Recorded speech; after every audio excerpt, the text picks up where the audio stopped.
Israel, la tierra santa por excelencia. Hoy quiero contarle una historia muy especial. En realidad un puñado de pequeñas, grandes historias con un denominador común.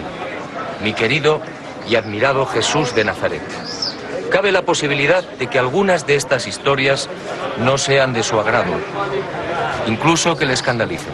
Si su mente no está definitivamente abierta, por favor cambie de canal. Por el contrario, si practica usted el saludable ejercicio de la duda, entonces sígame.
Israel, para 1.000 millones de cristianos, la tierra donde nació el Hijo de Dios.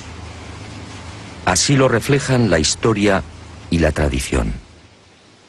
Una historia y una tradición, como iremos viendo, repletas de errores y manipulaciones.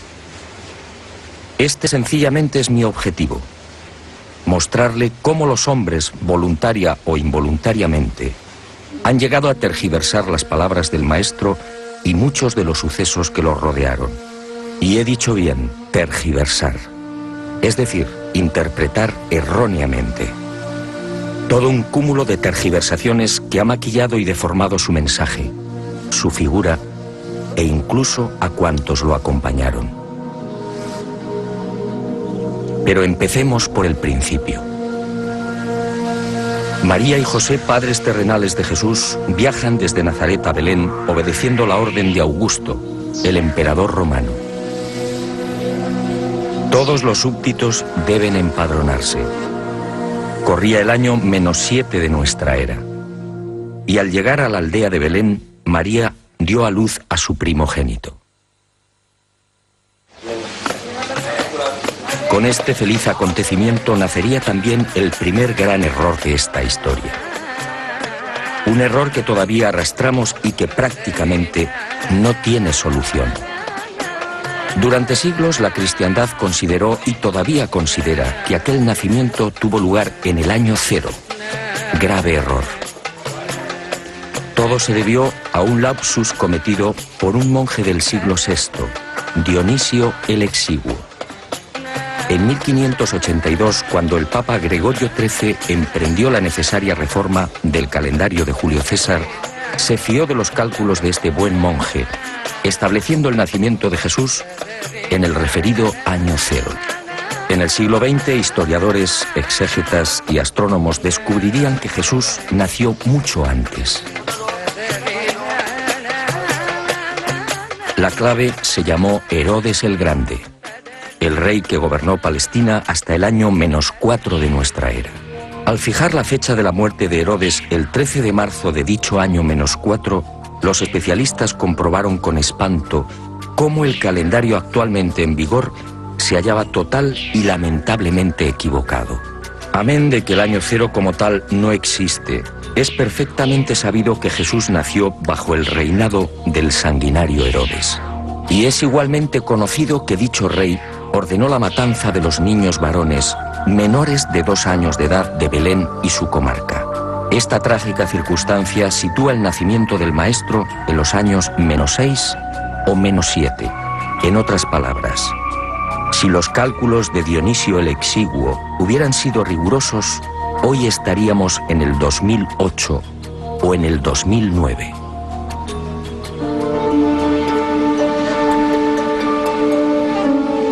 Segundo gran error, aunque la palabra correcta sería manipulación. Jesús de Nazaret tampoco nació en diciembre.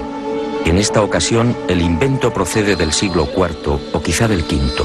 Cuando se investigan las condiciones meteorológicas de Belén, salta a la vista que entre noviembre y marzo resultan tan crudas que ningún pastor se arriesga a conducir sus rebaños por las colinas próximas.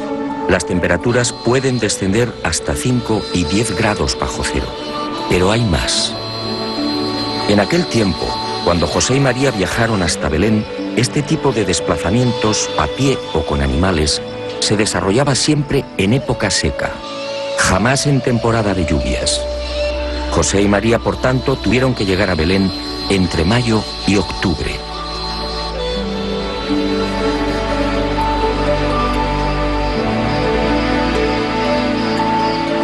¿Qué fue entonces lo que sucedió? ¿Por qué la cristiandad celebra la Navidad el 25 de diciembre? Muchos siglos antes del nacimiento del Hijo del Hombre, los pueblos mesopotámicos, egipcio y finalmente el Imperio Romano tenían la costumbre de celebrar una fiesta llamada Diualia. Arrancaba el 21 de diciembre, conmemorando el alargamiento de los días o la victoria del sol. A partir de esa fecha, en efecto, el sol vence y las jornadas diurnas se alargan progresivamente. Y aunque no existen datos concretos al respecto, los historiadores apuntan a Constantino como el emperador que admitió el cambio, sustituyendo la fiesta pagana del sol invicto por la del nacimiento de Jesús, el verdadero vencedor de las tinieblas. Y a pesar de la dura oposición de la Iglesia Oriental, que se negó a admitir la fecha, la manipulación fue aceptada. Hoy muy pocos saben que este cambio obedeció a una maniobra política destinada a eclipsar una celebración pagana. Otra aberración del régimen de Constantino, el primer gobernante que aceptó el cristianismo como religión oficial.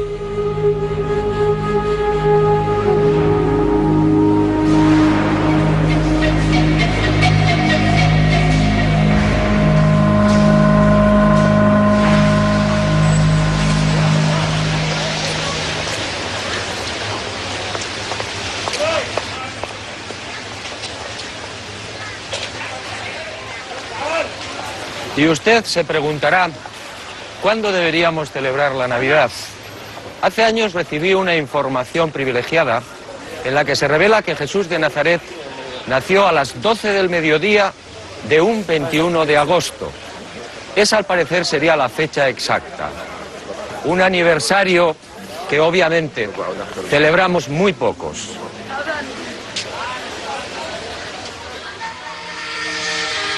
Tampoco la célebre estrella de Belén se ha visto libre de errores y tergiversaciones. Primero fueron los teólogos. Para estos, el relato evangélico de Mateo debe ser tomado como un género midrásico o una construcción agádica, es decir, como una bella leyenda oriental, con detalles pintorescos que viene a reforzar la enseñanza teológica. Y me pregunto, si un fenómeno choca con la razón, ¿significa que ha sido inventado? Por la misma regla de 3, los teólogos deberían rechazar la multiplicación de los panes y los peces o la resurrección del Maestro.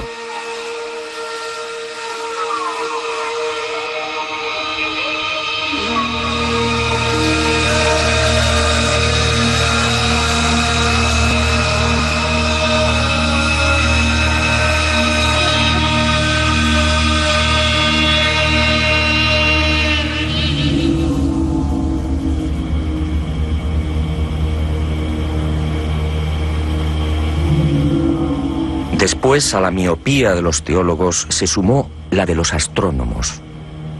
Durante un tiempo, basándose en las ideas de Orígenes, la estrella que condujo a los magos fue explicada con la hipótesis de un cometa. Y en 1603, Kepler aportó otra teoría astronómica que sigue en vigor. El 17 de diciembre de aquel año, el famoso astrónomo se encontraba junto al río Moldava, en Praga. Esa noche, Júpiter y Saturno se hallaban muy próximos entre sí. Kepler estudió la conjunción de ambos planetas y, basándose en el relato del rabino Abarbanel, dedujo que aquella era la señal que guió a los magos hasta Belén. Kepler tenía razón a medias. Los actuales cálculos astronómicos han demostrado que en el año -7, en efecto, se registró una triple conjunción o aproximación de Júpiter y Saturno. La primera el 29 de mayo, y fue visible durante 2 horas. La segunda el 3 de octubre y también en la constelación de los peces. La última el 4 de diciembre. Pero Kepler, como digo, acertó a medias. Jesús efectivamente nació en el año -7 de nuestra era, pero en época seca, es decir, en verano.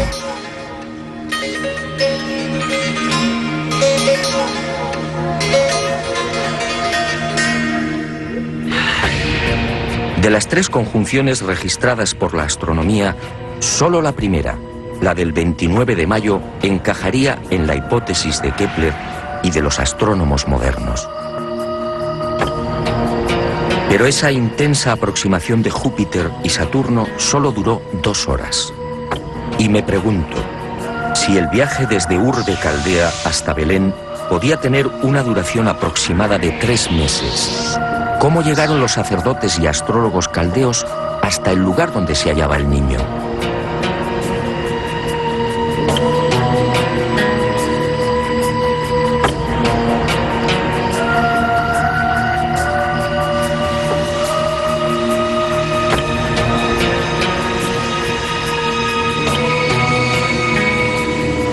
Las explicaciones que defienden los astrónomos, meteorito, cometa o conjunción planetaria, no resisten un análisis científico. En los 2 primeros supuestos, al ingresar en la atmósfera, cometa o meteorito se habrían desintegrado.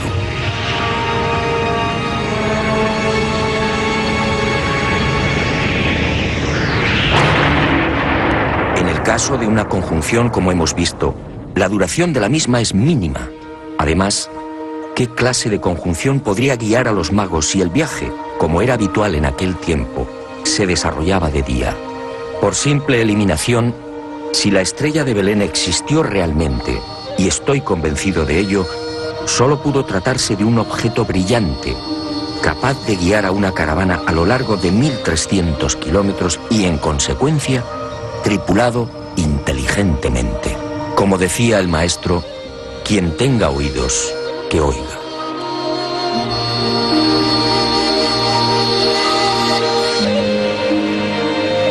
La teología moderna tampoco se siente cómoda con la matanza de los inocentes.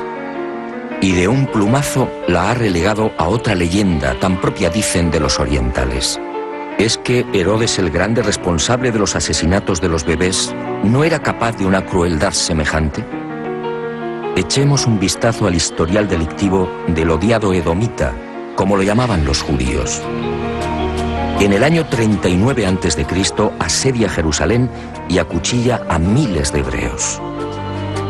A partir del 37, también antes de Cristo, el gobierno de Herodes se convierte en una pesadilla. Ajusticia a 45 partidarios de Antígono y a decenas de ancianos del Consejo Supremo. Los recelos alcanzan incluso a su propia familia. En Jericó asesina a su cuñado Aristóbulo III, de 17 años de edad. Después acaba con la vida de Mariam, su esposa, y mata igualmente a su madre y a 2 de sus hijos.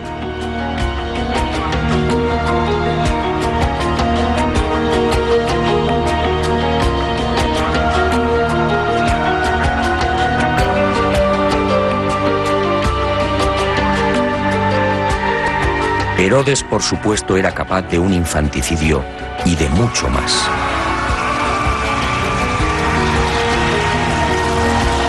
Según mis informaciones, en aquel mes de octubre del año -6, la sangrienta represalia de Herodes acabó con la vida de 16 niños de Belén. Y José y María huyeron a tiempo, no por el aviso de un ángel al Padre terrenal de Jesús, sino sencillamente por una oportuna confidencia.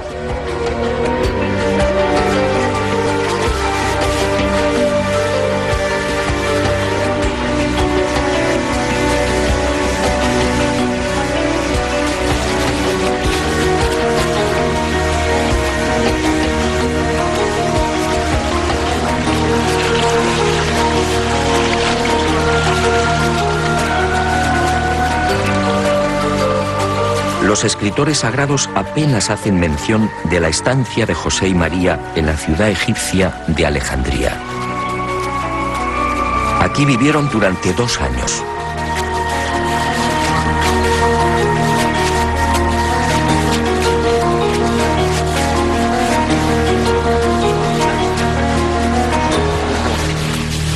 Y poco faltó para que la familia se quedara definitivamente en Egipto.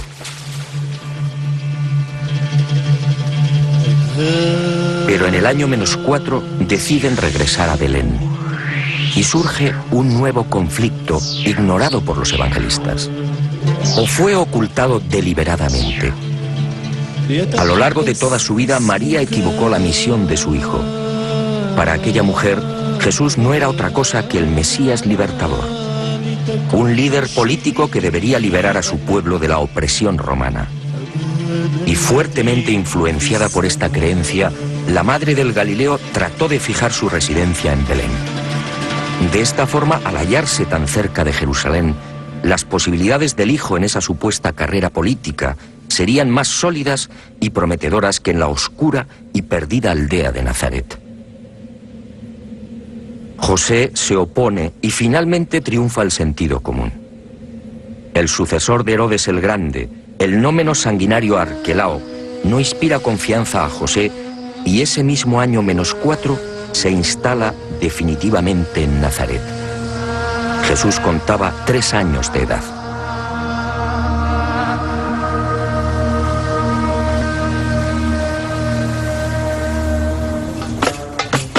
Y la historia y la tradición vuelven a escamotearnos otra decisiva etapa en la vida terrenal de Jesús de Nazaret. La Iglesia define ese periodo como los años ocultos. ¿Años ocultos o sencillamente la negligencia o falta de interés de los evangelistas? Según mis informaciones, en los 24 años en los que Jesús vivió en Nazaret, jamás estuvo oculto.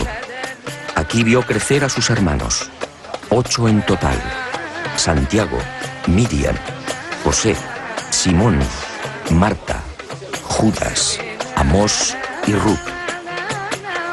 Aquí aprendió varios oficios. Aquí, a los 14 años tras la muerte de José, se convertiría en el cabeza de familia. Aquí rechazaría la invitación para enrolarse en las guerrillas zelotas contra Roma. Aquí, sobre todo, nacerían sus primeras grandes dudas. ¿Quién era realmente? ¿Cuál era su destino? Solo Lucas hace una leve alusión a esos años supuestamente ocultos y secretos. Pero la tradición se encargaría de deformarla. Y hoy, al rememorar el pasaje, los cristianos hablan del niño perdido y hallado en el templo. Jesús jamás estuvo perdido. Durante esos 3 días se alojó en Betania, en la casa de su amigo Lázaro. Jesús tenía casi 13 años y sabía desenvolverse a la perfección por las calles de la ciudad santa.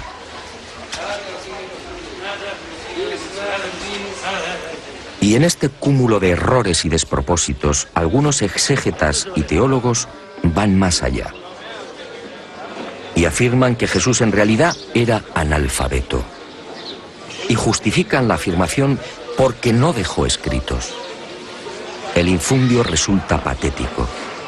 Está claro que Jesús sabía arameo galalaico, su lengua natal, y también hebreo bíblico. De lo contrario, no hubiera podido leer en las sinagogas. En aquel tiempo, además, la enseñanza era obligatoria para los varones a partir de los 5 años. Y se aprendía a leer justamente con las Sagradas Escrituras.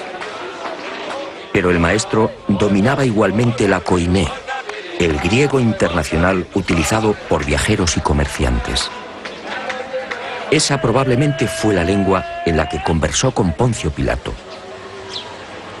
El que no dejara escritos de su puño y letra, al igual que tampoco dejó descendencia ni resto alguno de su cadáver, obedece a otra singular circunstancia.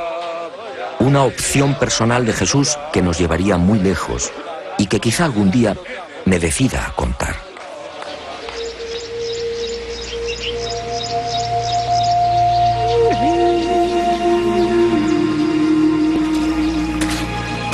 El maestro abandonó Nazaret a los 27 años.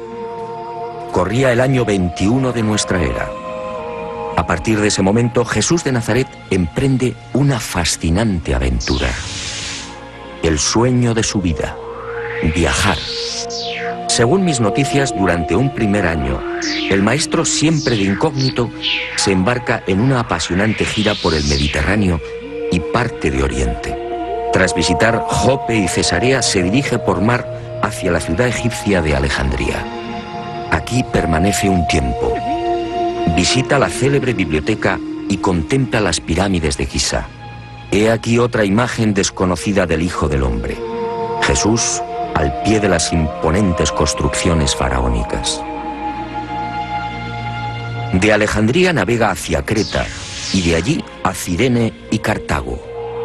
Jesús se mezcla con los hombres, los observa, aprende de ellos y de Cartago pone rumbo a Malta. Después Siracusa en Sicilia, Mesana y por mar alcanza las costas de la actual Italia. Visita Capua y por la vía Apia entra en Roma.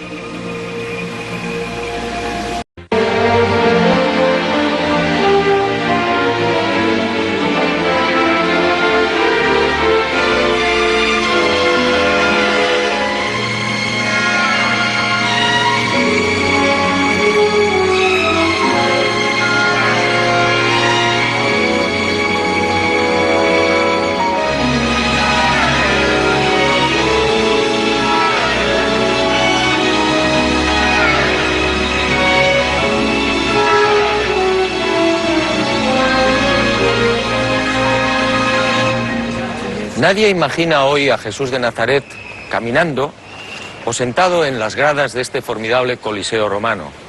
Sin embargo, así fue. Durante su estancia en la Roma del emperador Tiberio, el maestro disfrutó también de los juegos y de la belleza de la capital del imperio. Aquí escuchó a los más insignes filósofos de la época y siempre de incógnito adelantó parte de su mensaje. Un mensaje que causó sensación entre los romanos. Pero nadie supo quién era aquel brillante orador. Años más tarde, cuando Pedro y Pablo arribaron a Roma, quedaron sorprendidos. Un nutrido grupo de romanos sabía ya del gran mensaje de igualdad que había predicado el maestro. Pero la historia y la tradición jamás lo contaron.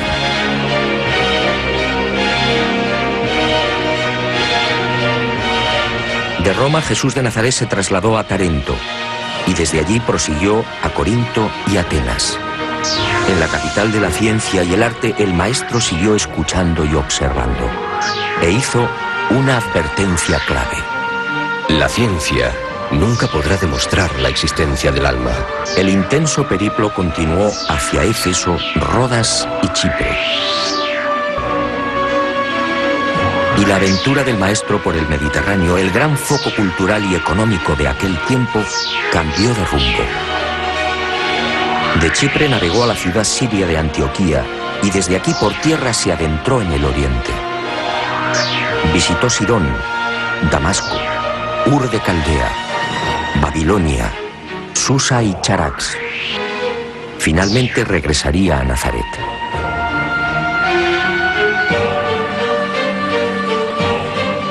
Meses más tarde, cuando Jesús estaba a punto de cumplir 29 años, emprendería una segunda y no menos apasionante gira.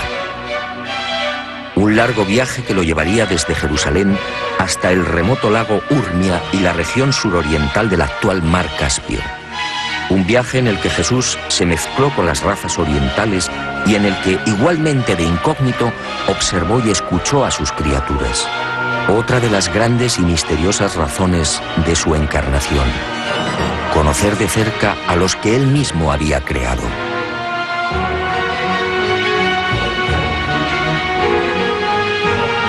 Y llegó el momento culminante en la vida terrenal del Hijo del Hombre.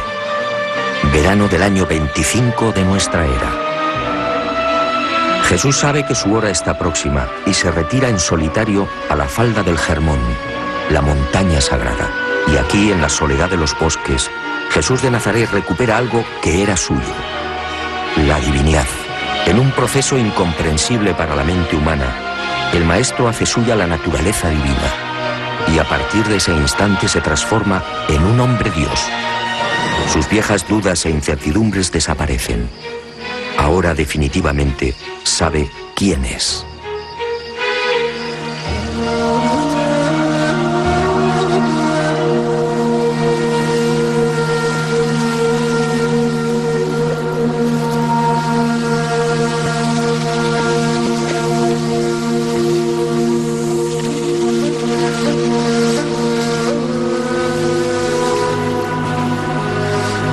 Inexplicablemente, ese histórico momento en el Hermón fue silenciado.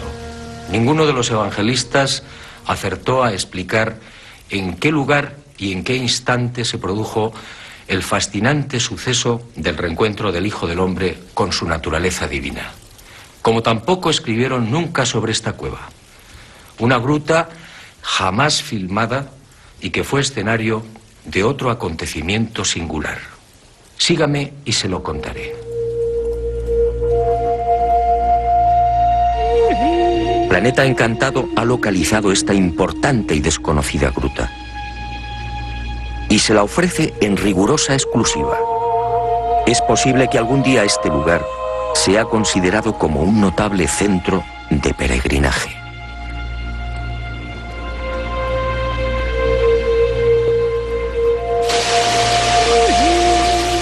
Ocurrió el 14 de enero del año 26. El hombre Dios caminó hasta el río Jordán en las cercanías de la ciudad de Pela, al norte de la actual Jordania.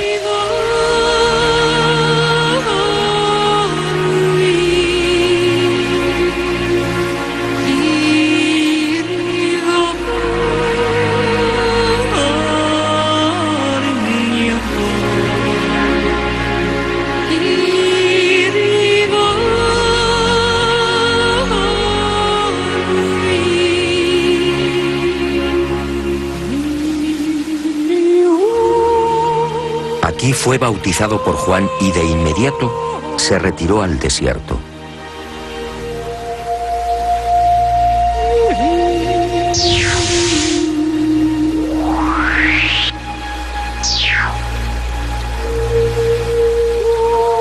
Y durante 40 días, dicen los evangelistas, ayunó y permaneció en soledad.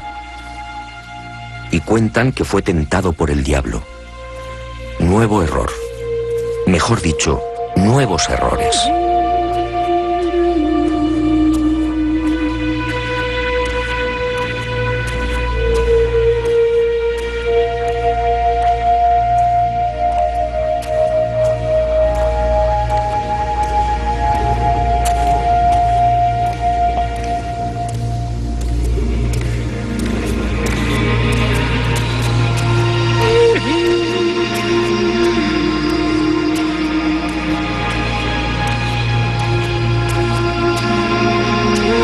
Jesús se retiró hacia el este, sí, pero no al desierto.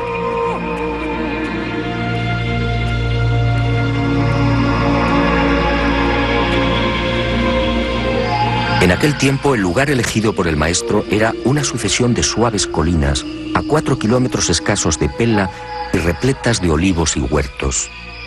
Y tampoco ayunó. Esos 40 días transcurrieron en las cercanías de una aldea, Bet-Iz, hoy desaparecida. El Maestro convivió con sencillos beduinos. Desde la cueva que le sirvió de refugio, se alejaba cada día hasta la soledad de los olivares.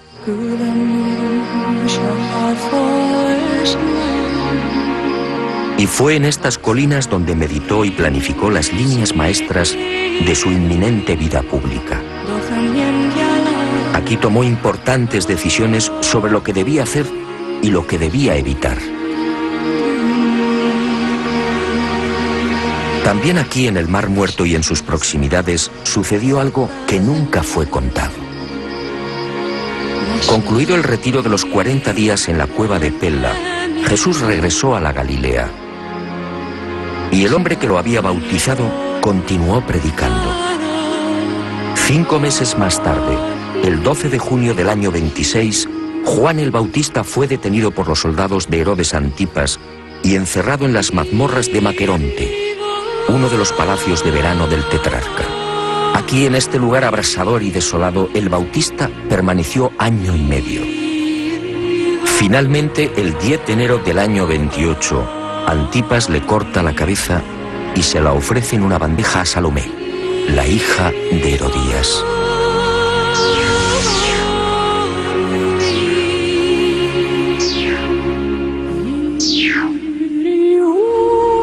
Hasta aquí la historia conocida.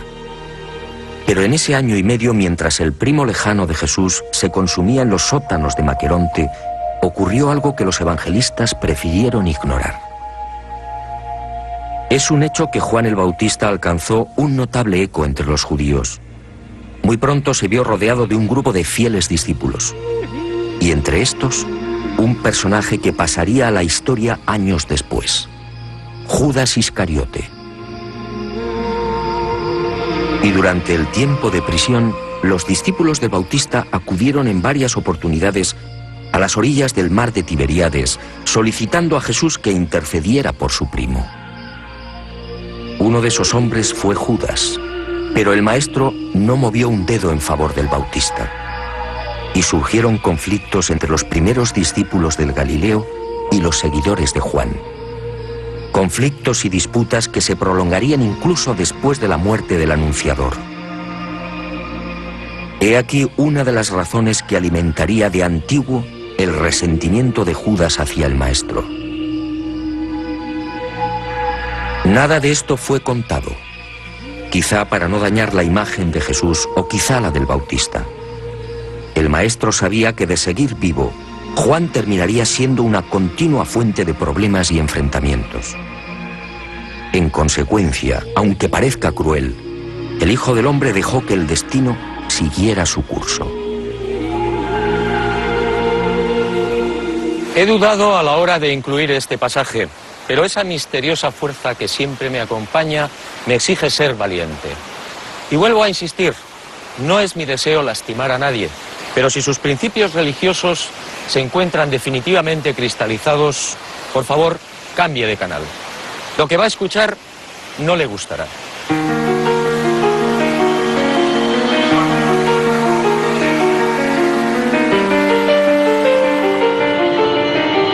Fue aquí, en este hermoso lugar, donde el evangelista sitúa la supuesta fundación de la Iglesia. Y he dicho bien, supuesta. Mateo dice: Y yo a mi vez te digo que tú eres Pedro, y sobre esta piedra edificaré mi iglesia, y las puertas del infierno no prevalecerán contra ella. A ti te daré las llaves del reino de los cielos, y lo que ates en la tierra quedará atado en los cielos, y lo que desates en la tierra quedará desatado en los cielos. Extraño, sí. ¿Fundó Jesús una iglesia? De haber sido así, millones de seres humanos habrían quedado al margen de su mensaje y de la esperanza. No, este no era el estilo ni el pensamiento del Hijo del Hombre. Las palabras del Maestro en este lugar fueron otras. No se dirigió a Pedro, sino a los 12, y dijo: Yo os declaro que sobre vuestros corazones edificaré la hermandad espiritual del reino de los cielos, y sobre esta roca espiritual levantaré el templo de las realidades eternas del reino de mi Padre. Ninguna fuerza prevalecerá contra esta fraternidad espiritual. Después de la resurrección de Jesús de Nazaret, Pedro sería elegido líder indiscutible de la naciente organización. Y alguien Al redactar los evangelios, reafirmó el liderazgo falseando el pensamiento y las palabras del Maestro. Y nació la Iglesia Católica, un invento humano. 1.000 millones de personas engañadas por la historia y la tradición.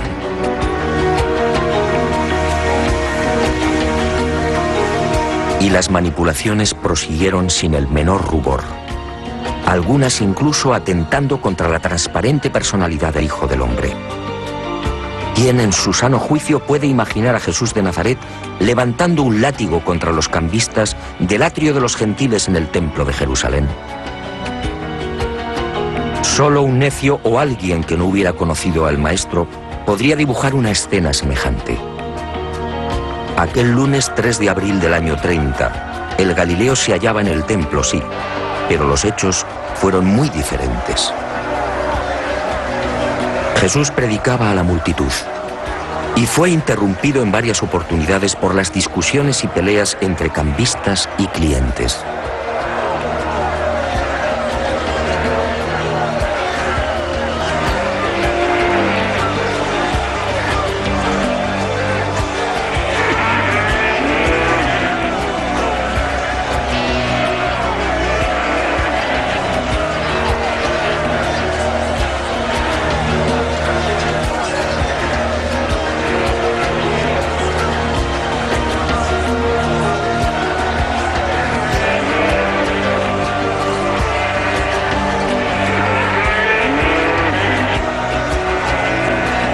Fue entonces cuando el Hijo del Hombre, decidido, abrió las puertas de los corrales en los que se guardaba el ganado para los sacrificios de la Pascua.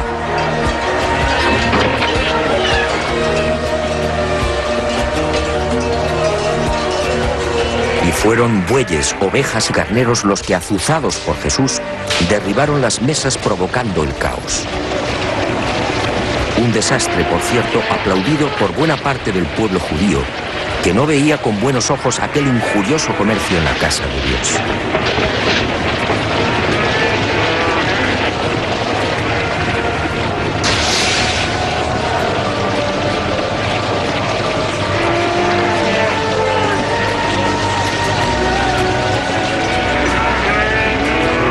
Esta escena, en efecto, nada tiene que ver con la imagen de un Jesús violento, reflejada por los evangelistas.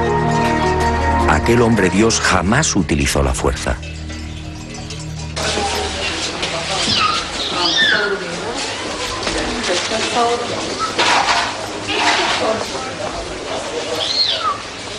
Los errores y tergiversaciones de la historia y de la tradición salpicaron también la pasión y muerte del Nazareno. Escenas como estas son habituales en las calles de la vieja Jerusalén. Los peregrinos, sin embargo, no saben que la vía dolorosa es otro invento humano. Jesús, camino del Calvario, no cruzó la ciudad. La presencia junto al Hijo del Hombre de dos celotas o terroristas, mal llamados ladrones, obligó a los romanos a desviar la comitiva. Y por seguridad, evitaron las concurridas callejuelas de la ciudad santa, alcanzando el Gólgota por el norte y a campo a través.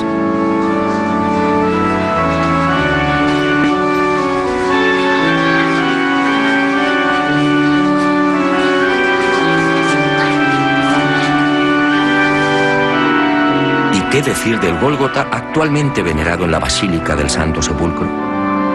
Cualquier especialista medianamente informado sabe que este lugar no fue el de la crucifixión.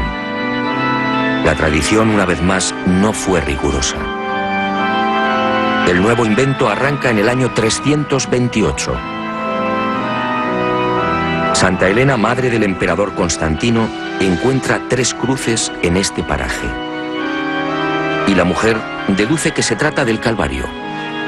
Después, toda una pléyade de sabios y padres de la Iglesia bendice el dudoso hallazgo de Santa Elena.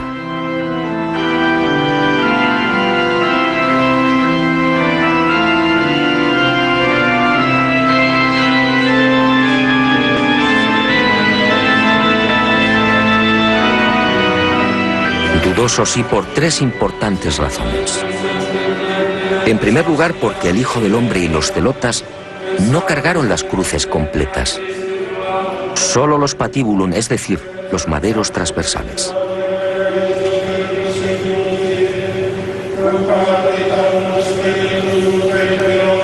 Santa Elena no lo sabía. No podía saberlo porque este detalle fue confirmado por los científicos en el siglo XX. En segundo lugar, porque en aquel año 30, fecha de la muerte del maestro, el Gólgota se hallaba fuera de las murallas de la Ciudad Santa y al norte. Si observamos un mapa de aquel tiempo, es fácil comprobar que la actual ubicación del Calvario resulta totalmente artificial.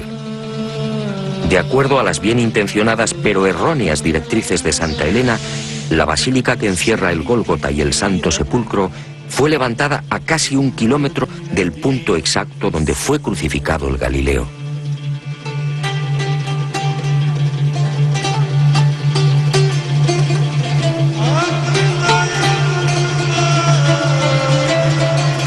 Por último, el artificio de Santa Elena se vino definitivamente abajo cuando los arqueólogos judíos descubrieron los llamados túneles de los Asmoneos.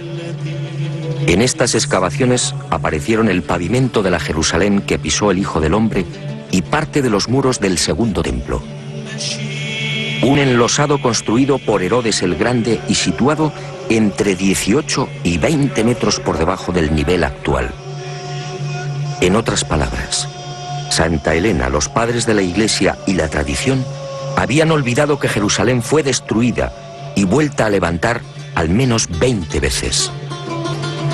Esta circunstancia sitúa la actual Basílica del Santo Sepulcro a 20 metros de altura sobre lo que fue el suelo original en el año 30.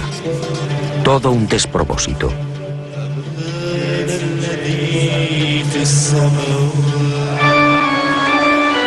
Pero todo esto en realidad poco importa. Los más que supuestos santos lugares de Israel se han convertido en una mina de oro. Un simple dato. La familia árabe Museiba, propietaria del Santo Sepulcro, y las confesiones religiosas que lo custodian reciben cada mes alrededor de $1 millón en concepto de limosnas y donaciones.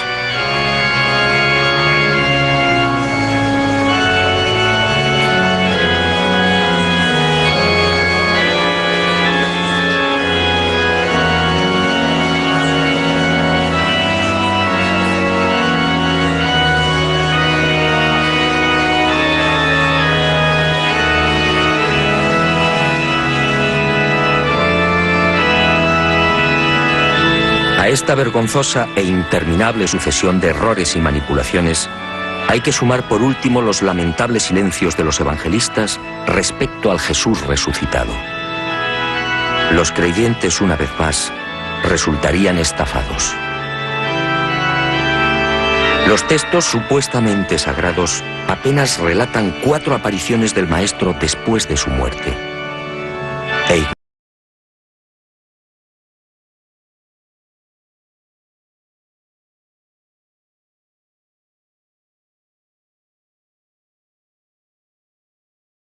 Resultaban cómodas en la filosofía y en el rumbo de la primitiva y naciente Iglesia.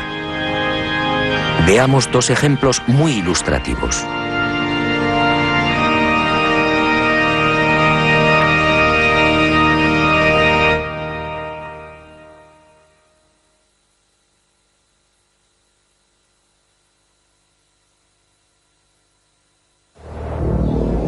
Quinta aparición.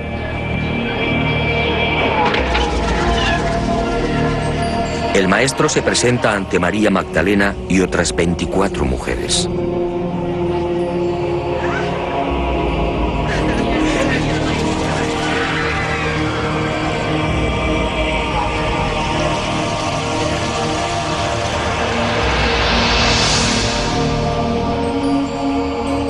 Y les dice: Vosotras estáis llamadas a proclamar la liberación de la humanidad por el Evangelio de la unión con Dios.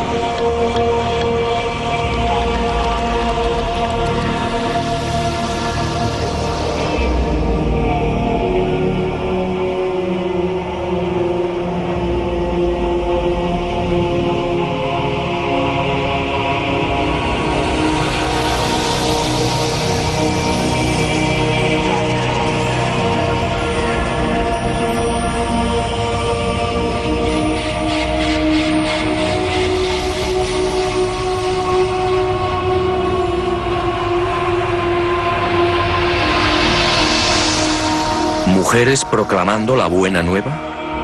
Mujeres al mismo nivel que los hombres. Pedro y el resto, inmersos en una sociedad machista en la que la mujer quedaba relegada a un segundo plano, no podían aceptarlo. Y el suceso fue censurado.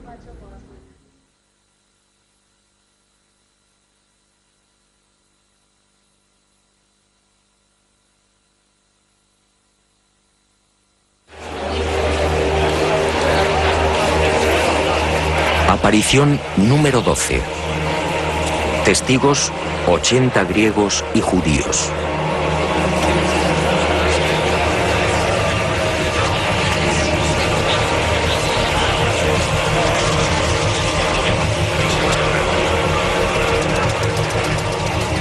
El resucitado se presenta ante ellos y dice: El Padre me ha enviado para establecer algo que no es propiedad de ninguna raza, nación, ni tampoco de ningún grupo especial de educadores o predicadores.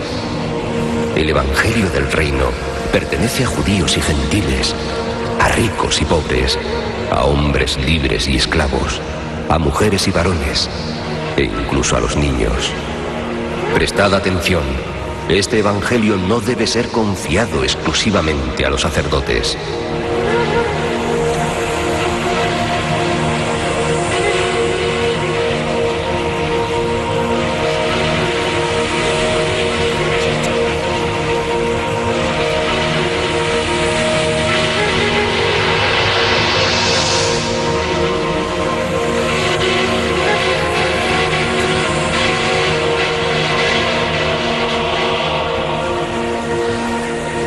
Sobra todo comentario.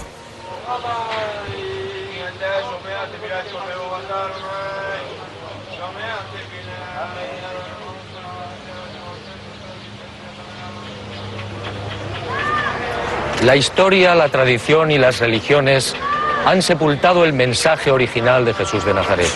Un mensaje tan sencillo como revolucionario y esperanzador. Un mensaje que dice: todos somos hijos del buen Dios. Un Dios que no castiga, que no lleva las cuentas y que nos ha regalado la inmortalidad. Y el mensaje concluye: hijos del buen Dios y por tanto, físicamente hermanos.